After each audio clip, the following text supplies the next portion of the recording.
In a parliamentary debate held on August 7, Singapore's opposition parties, led by the Progress Singapore Party, PSP, raised significant concerns about the issue of gerrymandering, suggesting that the ruling party may be manipulating electoral boundaries to its advantage.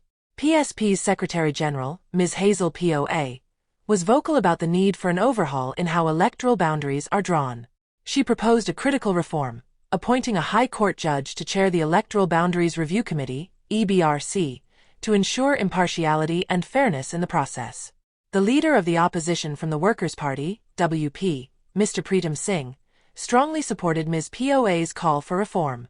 He pointed out 3 specific instances where electoral boundaries were redrawn following particularly close electoral contests, which he believes favored the ruling party.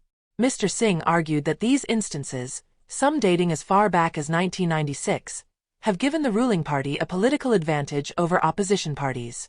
The opposition's concerns revolve around the practice of gerrymandering, which involves manipulating electoral boundaries to create an unfair advantage for a particular political party.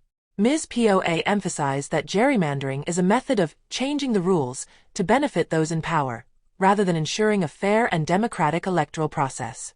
She suggested that there should be a clear set of criteria to determine when and how electoral boundaries should be adjusted ahead of elections.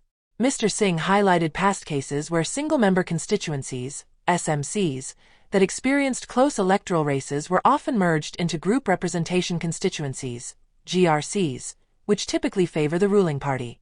He urged the government to implement a politically impartial system for drawing electoral boundaries, following international best practices.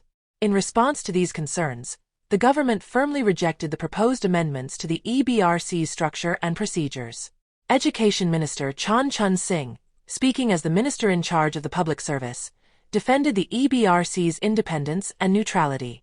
He asserted that the committee operates without political bias and consists of senior civil servants who are not affiliated with any political party.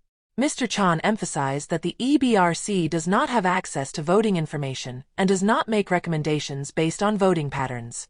He argued that Singapore's unique characteristics as a city-state make it impractical to establish fixed electoral boundaries that remain constant over several elections, citing inevitable demographic shifts and mobility among the electorate. In his closing remarks, Mr. Chun urged all political parties to focus on substantive issues and policies to earn the trust of voters, rather than seeking political advantage through changes in electoral boundaries.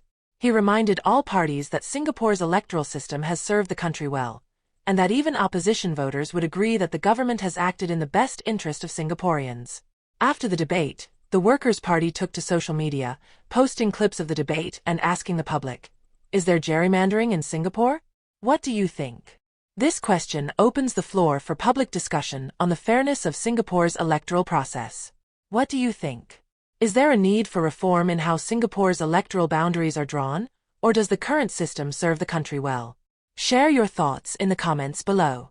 Don't forget to like, share, and subscribe to 2230 for more in-depth coverage of important issues that matter to you.